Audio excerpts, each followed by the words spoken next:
time of Abdullah ibn Mubarak rahimahullah, Abdullah ibn Mubarak was an amazing personality.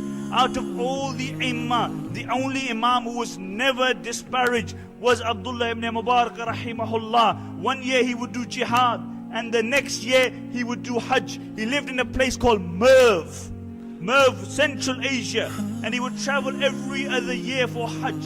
So he goes for hajj, like many of the hajis have now come back from hajj. And he reaches Merv, and he reaches hajj. He performs his hajj, and after performing his hajj, he's sleeping, and he sees a dream. Two angels descend, and one angel says to the other, he said, how many people have performed hajj this year?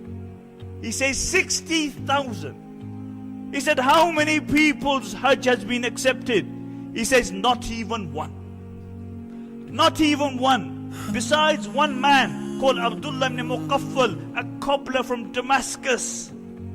He didn't even attend the hajj, but Allah accepted his hajj. Abdullah ibn Mubarak rahimahullah wakes up in the morning. He's deeply concerned about this. He's shaking, he's perspiring, and he hurries to Damascus. And he reaches Damascus, and he asks the people of Damascus, do you know a man called Abdullah ibn Muqaffal? And they direct him to his house. He knocks on the door. Abdullah opens the door. He asks him name. He says, Abdullah ibn Muqaffal. He said, what's your profession? He said, I'm a cobbler.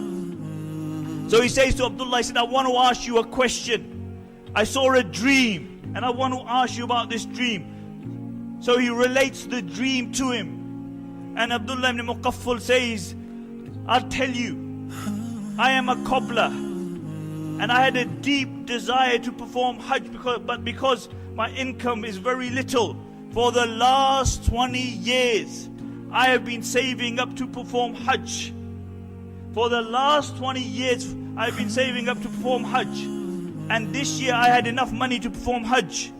And he said, my wife was pregnant. And she smelled meat from the neighbor's house. And you know, pregnant women, when they smell something, they want it there and then. So she asked me to go and ask neighbors for the meat. So I went to the neighbor's house and I knocked on the door. And the lady opened the door, and I said, my wife is pregnant and you're cooking some meat. Can I ask you for that meat? Can I ask you for that meat? And the lady said, the meat is halal for us, but it's haram for you.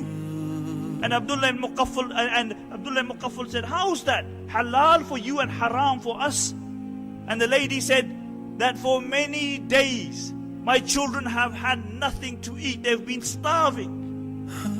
And today I was walking on the street, and I saw a dead donkey, and I cut the meat from the donkey, and to feed my children I came, and the meat that I am cooking is that meat of the donkey. So it's halal for us and it's haram for you.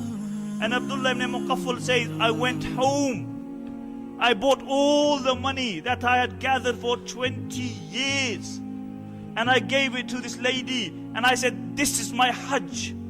He didn't even perform hajj, but Allah gave him the reward for performing the hajj.